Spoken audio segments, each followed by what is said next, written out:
Abe Lincoln was gay. I'm sorry? Abe Lincoln Yeah. was Yeah. gay. I don't even know what you're talking about.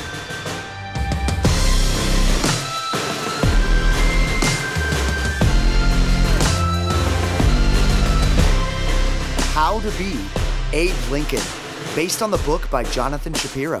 And now here are your hosts, Jonathan Shapiro and Greg Grunberg. Look at this. Look at us doing this. I know, here we are. This was an idea. Yeah. And then it sprung from the fact that I wrote this book, How to Be Abe Lincoln. Yes.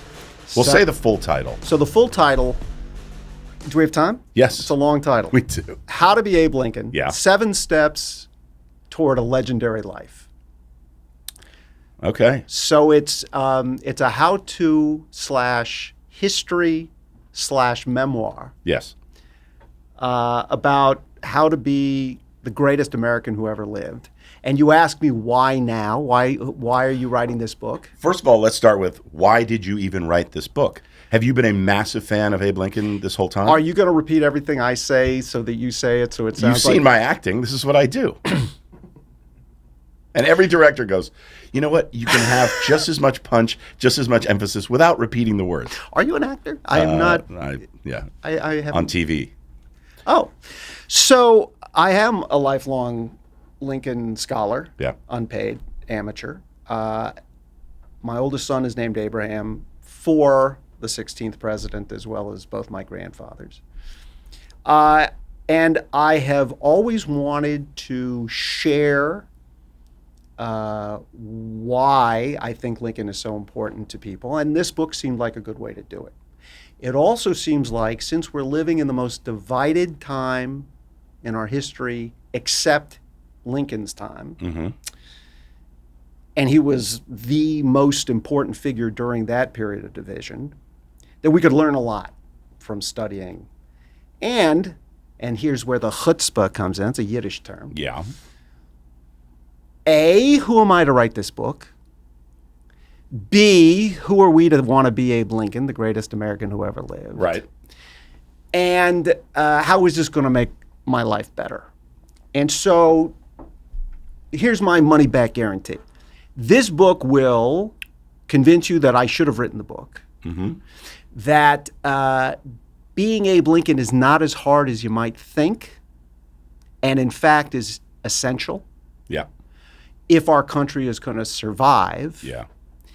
And why write it now? Because we've never needed Abe Lincoln more, And I have to say, after reading the book, which you haven't fully done. no, not fully done, but okay. After reading the back of the book, Okay, which has a lot of words. it I'm does have a actually lot. very, don't sell yourself short. Yeah, that was good too. No. It's more, and I mentioned this to you. It's more of a, like, we're all born with Abe Lincoln in our soul. We all have this sort of essence of Lincoln, and it's taken away. Like, to become Abe Lincoln, you have to deconstruct who you are right now with all these buried. Do you know what I'm saying? Like, it's almost like my wife is so unconditional. It's something I love about her. She's just, if she hears a joke she loves, she just laughs. Most of us, we look around to see who else is laughing, whatever. We've put up so many of these like walls that we have to break down. There's just a simplicity to Abe Lincoln, even though he's very sophisticated and they're multi-layered and everything. Right. But there's a goodness to him, and we all have that. But a lot of us get tainted. And there's a lot of trouble in the world, and we need to get back to that. Am I right in that? Yeah, I completely lost track of what you were saying. A couple reasons. A lot of it was nonsensical. I mean, my God. This is going to be... So it's a two-hander, right? Yeah. Or is it just you're just going to go off? No, I'm because we're finding it. Yeah. And here's what I'm finding. Yeah. Pick the wrong guy. You told me I need time to organize my thoughts. Right. Ramble. Before the This is what you told me before we started rolling. I'm the dummy here. So you're the expert. Let's like a Nick's over there laughing. He's like, "Oh, this generation! I just love this generation." Nick is I don't know what crime Nick committed to get sentenced to be the producer of this nonsense, but it must have been serious. Yeah. So you did say a lot, and I suppose I could stitch it into anything, but I didn't make sense. You know, when we were on the phone and I was naked, that made more sense. Yeah, no, not much. No, okay. So let me just take out some of the gold Okay. of that. Your wife is a wonderful woman. That's what you got from this? And a saint. Yeah, for putting up with And this. the fact that she's laughing, I can only hope with you. I have my doubts. She's my one phone call. The idea that we're all born with Lincoln attributes, I do love that idea. And it reminds me of something that I point out in the book that I think needs to it can't be said enough, which is, Abe Lincoln was not born Abe Lincoln as we know him, right? He was a self-creation. One of the attributes that I think you have to embrace if you want to be Lincoln is improve, right? He is the epitome of the American self-improver, right? He would have not only read this book, because he did read his reviews and books about him, about himself, but he was a huge fan of self-help books. He read self-help books, and I talk about the self-help books he read, beginning with Ben Franklin's book and autobiography. So, how do we know that? He wrote about the books that he read? We have, and you can go online, and it's really worth doing. There's a great website called Libraries of Famous Men. It would have been better if it was Libraries of Famous People. Yeah. It's not. Uh-huh. But in there, we know exactly what books Lincoln had and owned, and we also know what books that he read because he made reference to them. And we also even have copies of books, and I talk about one of them that was written by a woman that was not Harriet Beecher Stowe, another woman, that he annotated. That means he put marks on it. Okay. And they had highlighters. yeah, back and then? I wish, listener, you could have seen I only get this look from our dog, which is a look of Did my ears go affection, up? Yeah. confusion. This is, by the way, I do several podcasts. This is already my favorite podcast, Well, and my wife's, because Me too. I don't let her beat me up like this. Yes. He's saying all the things I want to say all Yes. Now this will be. I actually think this. It occurs to me I've also written a marital aid. Yes, you because have. this will help Yes, you in so have. many ways. By the way, that is a fascinating website. That's a great idea to know what has influenced all these famous people absolutely. and what they've studied. And so, yeah. so we know Lincoln read Franklin. Okay. We know that Benjamin's autobiography, and Poor Richard's Almanac is the sort of text of American self-help. That as a book that is really the father of, all the stories of rags to riches, guys who make something of themselves, the poor boy who becomes rich. It starts with Ben Franklin and with Ben Franklin's advice on how to live a better life, self-help. Mark Twain, I talk about in the fact in the book that Mark Twain hated Ben Franklin for it. Mark Twain wrote scathingly about the fact that Ben Franklin in his self-help book destroyed every boy's childhood. Because every boy's father and mother would say, can't you act more like Ben Franklin? Right? Well, Abe Lincoln drank the Kool-Aid, completely bought into the Ben Franklin concept and other self-help books. And so... Do we know when he acquired these self-help books? Yeah. Let's just talk Can I about that. finish one sentence? No, because it's taking forever. Here's what I would like. Oh, my God. That's episode 1, everybody. Thanks for tuning in. By the way, if you're listening to this podcast, when Jonathan speaks, I would go to 2.3. And when I speak, I would stay at 1.0. Here's my question. No, it's an important question because I think it is important for people to look at books like that, look at self-help books, look at other people, and reflect back and say, okay, I want to just glean something from them. Some people, they wait until they get to like the bottom, and then they go, I need help. Other people say, okay, I just want to make this a part of my life. There's nothing wrong. I'm never going to meet this man. He passed away a long time ago. When do I? So I don't know if they do that on there, on that website, but say, this is when he started. Was Ben Franklin in trouble? And that's when he reached out to these books? Was it something that he always wanted to, it's just one of those things. Why should somebody pick up this book right now? Right. Well, I can see now I'm going to apply a 5% rule, which is everything you say, there's 5% that's completely on point and I can follow. You're like my agent. So, yes, it would be good, and I think it's such a. I actually think you've stumbled on an incredibly important point somehow. Wow. Which is, Did we record that? I did. Okay, good. You got it? wouldn't it be better to go to a self-help book before you were in desperate straits? Right. The answer, of course, is not only would it be a good idea, but if you go back to the wisdom books of the Bible, for example, which are in a way self-help books, if you read the book of Ecclesiastes, which tells us that there's a season for everything, and it's better to be with someone than without someone, and you should eat, drink, and be merry because tomorrow you die, and the house of wisdom is full of woe, and the house of mirth is full of folly. If you follow this advice... That's a Doors album, I think. So the ancient... I guess what I'm saying is there's self-help books have an ancient history. Mm-hmm.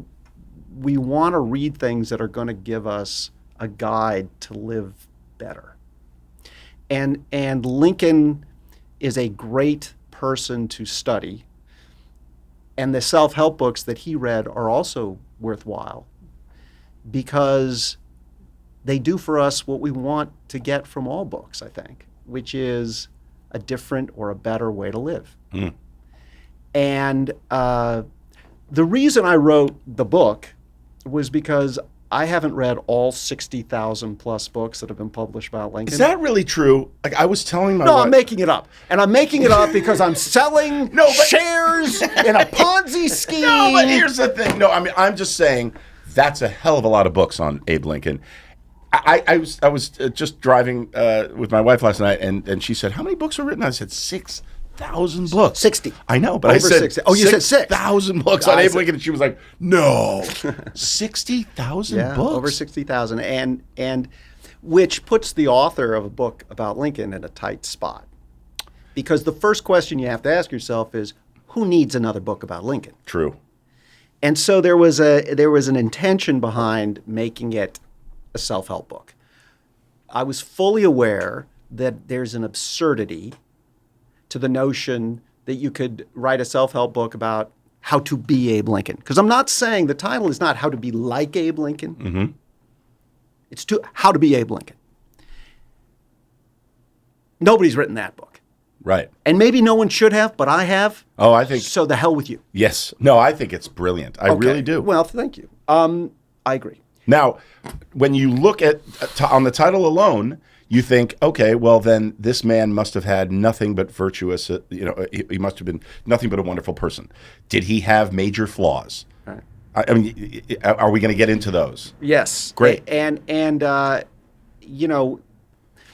there are two schools of thought about Lincoln. There's the hagiographic school, which is hagiography is the study of saints. And when he died his martyr's death,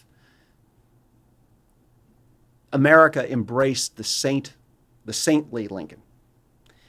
There's a second school of thought, and it's the one that I adhere to, which is best represented by his law partner of many years, William Herndon, who probably spent more time with him than anyone, including his wife. And William Herndon thought Abe Lincoln was the greatest man since Jesus Christ. He said so. That's exactly his words. The greatest man since Jesus Christ. And yet, was appalled by the presentation of him as a saint.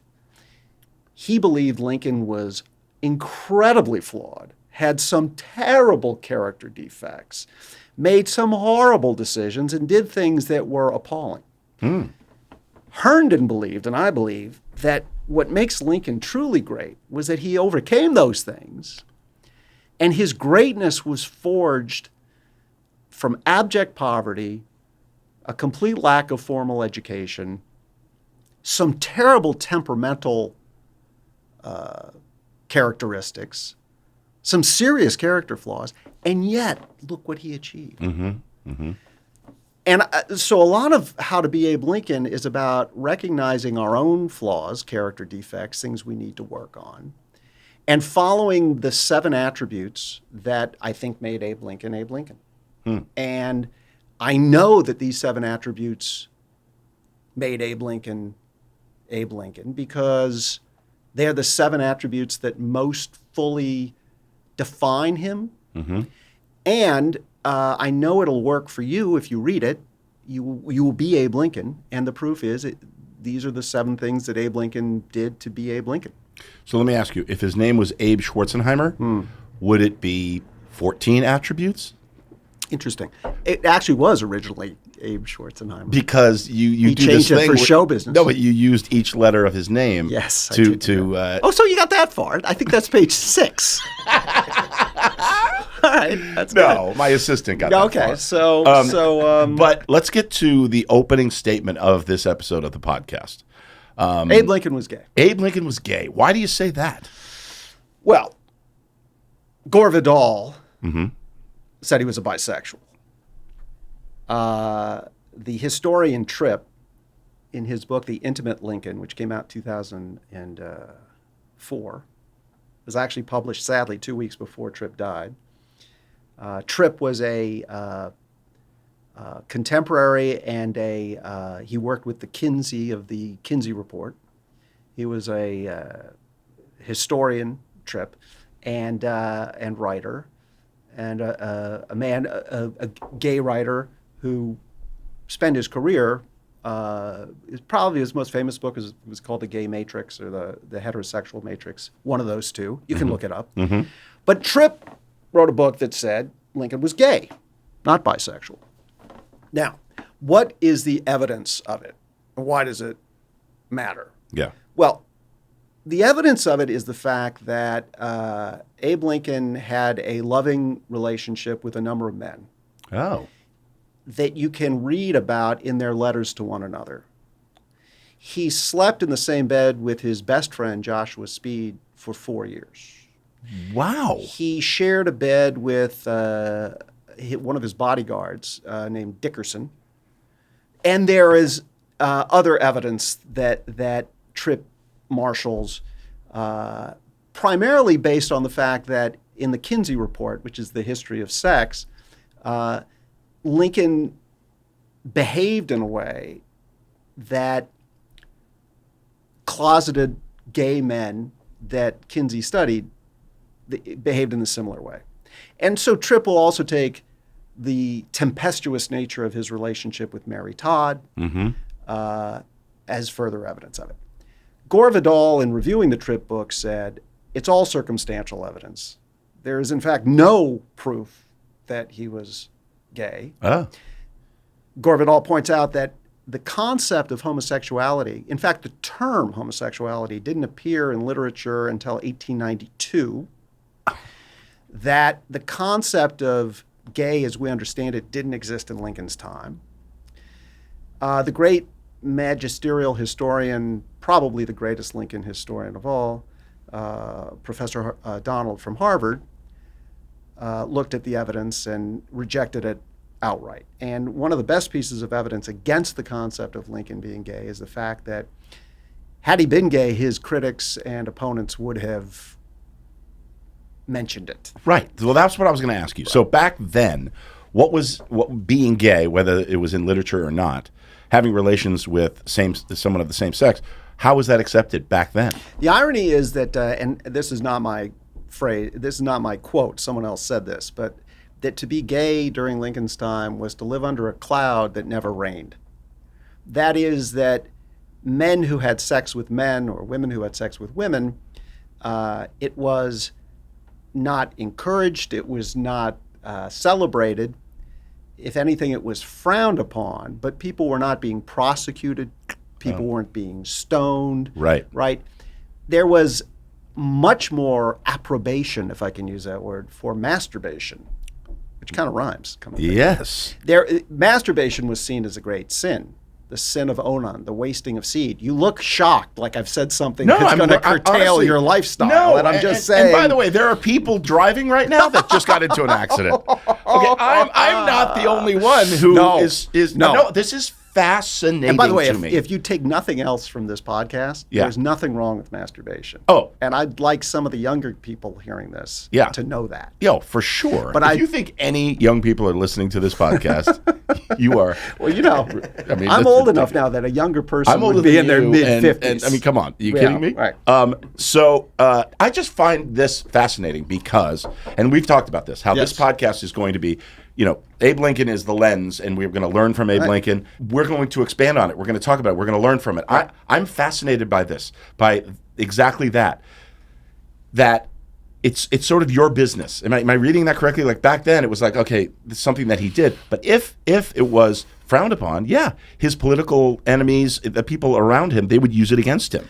So this is why I think the issue is this is why Abe Lincoln is gay is a great way to start thinking about Abe Lincoln, because it requires that we give context and look at the facts, right? Mm-hmm. So much of what I'm trying to do in this book is bring us back to a factual world, because good luck with that.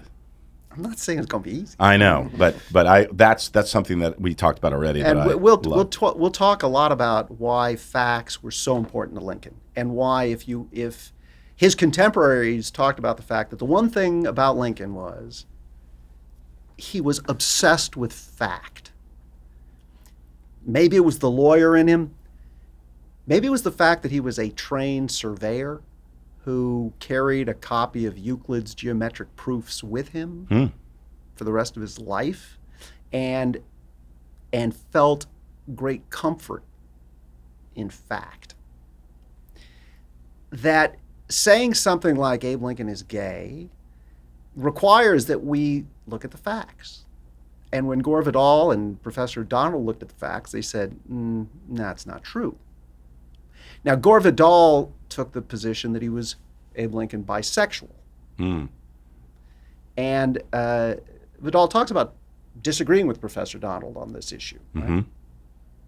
Well, why does that matter? I don't care what kind of sex Abe Lincoln had. Right. I find as I get older, as I live in an age where one's sexual preference has become apparently not only important, but essential to understand. I want to point out that I don't think Abe Lincoln's sexuality is an important characteristic that could prevent you from being Abe Lincoln. I think that if you want to be Abe Lincoln, which is what the book is, How to Be Abe Lincoln, you can be any sexual preference you would like to be. Of course. And so... But back then, was it this who cares attitude? Right. So Tripp says the reason why it matters is because one way to understand Lincoln, and we can't be Abe Lincoln unless we understand who Abe Lincoln was. Right. If we want to understand who Lincoln is, Tripp says, we have to understand he was an outsider. That his identity as a gay man would have put him outside the mainstream. And therefore gave him an outsider's perspective on the disenfranchised, on those who were not equal. Ergo, if that's something I can say on... Absolutely. We can take it out. If you would. Yeah. Yeah, I'll bleep ergo. Thank you. His, for example, empathy and desire to free slaves came from his outsider status as a closeted gay man. That's the theory. Okay, that's fascinating. Well, now, I have no skin in the game. I'm paid the same either way. Right. If you want to believe that, believe that. Right. My question is, why do you want to believe that? Mm-hmm.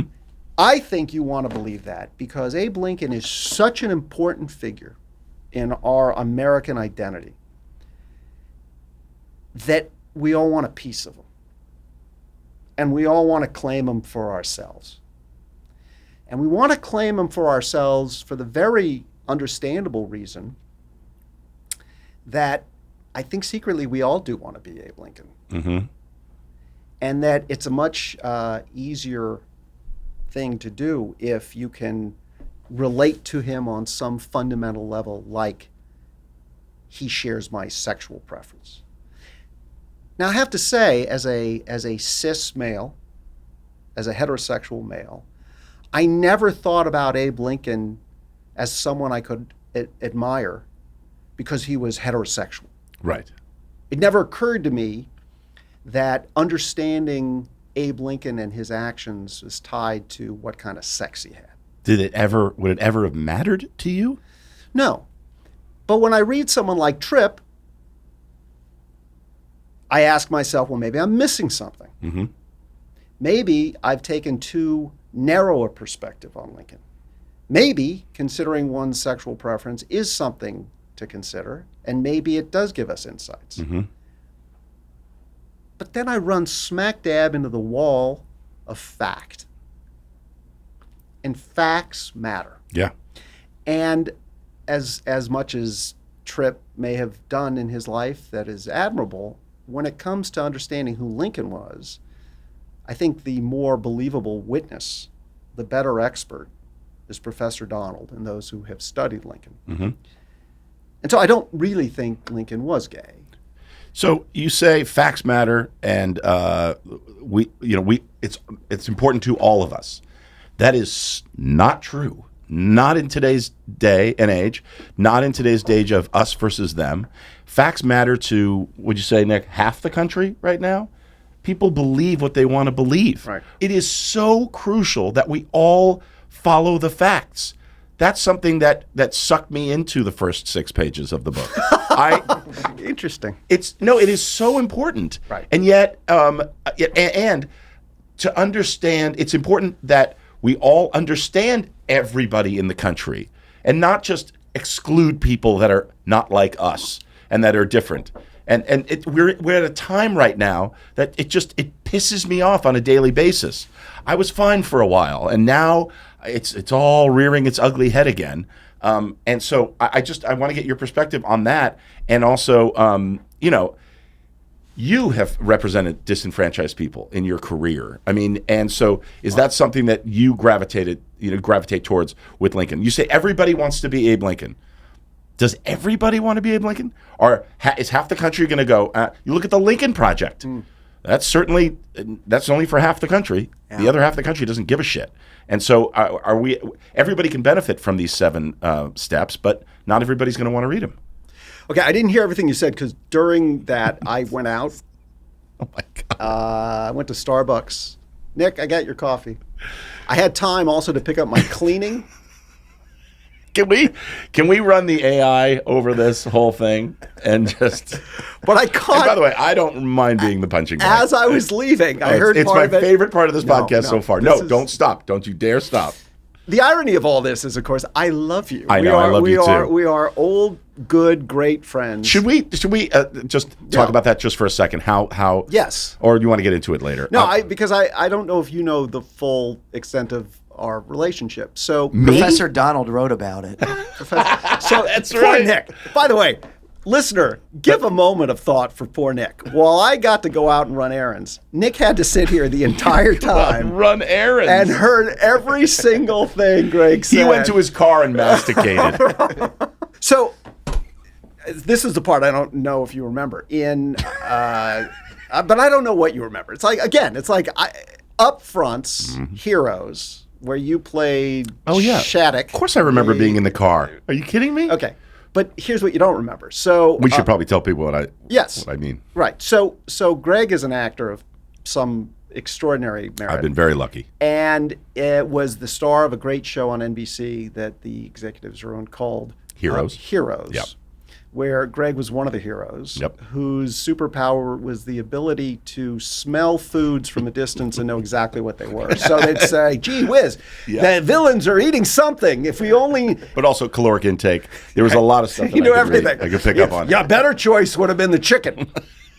I always leaned on ranch dressing. So as it happened, we were in New York. Yep. To promote the show at something called Upfronts in New York. Yeah, where advertisers actually they purchase time on these shows. They buy ad time ahead of the show's premiering. Right, and I happen to be there for the one and only comedy I ever developed and created with the great Paul Reiser. Yes, and that show was? That show was canceled so fast that the flowers I got from CAA were still living after the show was dead. But it was called the Paul Reiser Show. Anyway, before the show was canceled, the night before the Upfronts, we're at a wonderful social event. Yep.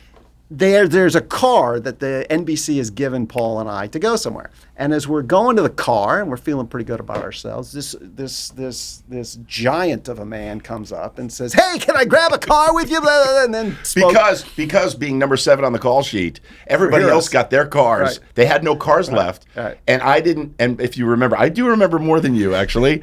You were gracious enough to say, "Why don't you guys just come in our car?" Yeah. You did. I remember that. You were like, "No, come in our car." The exact opposite happened. Okay. You said, "Can I get?" And I said, "No, get your own car. This is our car. I don't know you." Right. No. And Paul Reiser was like, Jonathan, what is going on? Right. So we let Close you the in. door. Years later, because we never see each other again. Years later, That's true. my youngest son gets epilepsy, Mm-hmm. develops epilepsy. It was very upsetting. And a mutual friend of ours, who shall not be named, Why? Larry Trilling, Lawrence Trilling, one of the best directors in TV and film. Yeah. said, "I have a friend whose son also has epilepsy, who devotes a tremendous amount of time and effort for the American Epilepsy Foundation and raises a lot of money for it, and you should call him." And so I called Greg Grunberg, Yep. and we had a 4-hour lunch at Bob's Big Boy. And you said, "We have now created the world's smallest support group." Yeah. And over the years, thank God, Zeke is now in his 20s. Let's go back to Bob's Big Boy for a Yes. second, just because You ate an enormous I salad. ate. I mean, the Big Boy combo was just coming. It I was paid. Yeah, I paid. Well, as soon as I knew you were going to pay, I was like, first The of all, fact you ordered a side of gold seemed wrong to me. Anyway. I'd never seen a sport coat on a menu, but I was like, I want to get this. Yes. No. But my It point was is, the timeshare. It It was the fact that you bought a timeshare. I was there. I was going there for you. I was going there to help you. That would have been a 45-minute lunch. You gave me in that lunch just as much as, even if not more. I was like, oh, wow, somebody who completely understands me. Epilepsy or not, you and I have become just such great friends. And, when you called me to do this, I was so excited. I'm like, sit and goof around and talk to you and Nick for an hour? Well, the irony is what made Lincoln, in many ways, comes down to friendship. Some people have argued that Lincoln is a great example of a self-made man, and it's not true. Lincoln was made by his friends. Friends who cared enough about him that when he became suicidal on occasion, took his razor and kept an eye on him.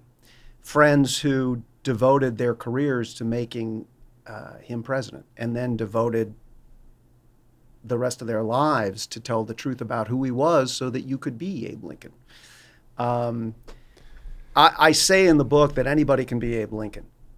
Gender, race, religion, doesn't matter. I wasn't going to share it in the first podcast, but who's to say we're going to get a second one? Nick's asleep. You're as much a Lincoln as I've ever met, and the reason is because you have all of his attributes, including the gift for friendship. I don't know who JJ is. You refer to a JJ. I've never heard of him. But at the end of the day, the fact that you have been friends with him since elementary school, the fact that you were there for me, and if anybody has a kid who has epilepsy, or has a kid or someone they love who has a serious health condition, you know that the worst part about it is the pain that person's going through, right? The person you love that you would give anything to help. The second worst part of it is the fear. Mm-hmm. And epilepsy is a kind of a unique thing in that you just never know when it's going to happen, that someone's going to have a grand mal seizure. And when it does happen, there's really nothing you can do except wait for it to be over. So to find a brother, right, and I don't know if everyone knows what you look like, but you look like the dancing bear from Captain Kangaroo. I'm a little bigger than that now, but yeah. It's a gift of my life that we became friends, and Right back at you. And so when I say you're like Lincoln, that's the highest compliment I can give somebody. But it's also why I wrote the book, because the qualities you have are qualities that we can all develop, right? During Yom Kippur services, for those who follow that particular sect, there's a part of Deuteronomy where God says to the people gathered, don't say that what I'm bringing to you is too far away or too distant.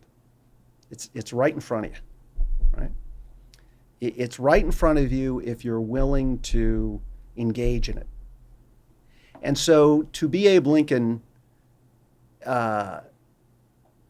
is funny because that can't happen, right? There was only one Abe Lincoln. Right.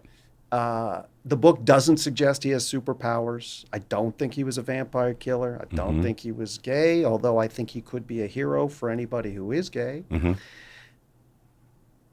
My point is that it's easier to be Abe Lincoln, or to be more like Abe Lincoln, than we want to admit. And the only thing that prevents us from being Abe Lincoln is ourselves. Going back to the deconstruction that I mentioned at the very beginning, we get in our own way. We put up barriers. I think that's right. We put up walls. We're afraid to be. I really do believe this. It's like you're fearful. The people that I've met that are so, against listening and against being there for somebody else, it's a fear. It's an insecurity. And there's so many layers to what you're saying, and we're going to get into that throughout. Could we go back to Abe Lincoln gay? Because though I've just said I don't think he was, the attorney who used to share a bed with him when they went on circuit, Whitney, talked about how Lincoln was utterly charming and flirtatious with him.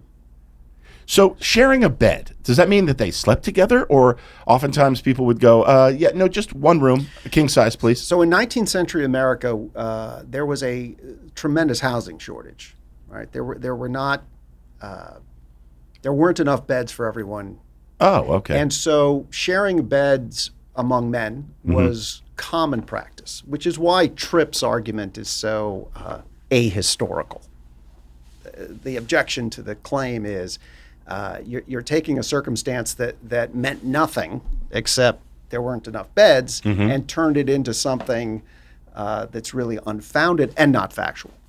Interesting. Again, who cares? Right. But I love that it just colors this man, this hero, and it just gives us more context on like you said, his understanding for people, that are outside the norm or what's considered the norm. Well, and the reason that I bring it back to this is because it is impossible if I say don't think about Abe Lincoln to not think about Abe Lincoln. He is such a part of who we are.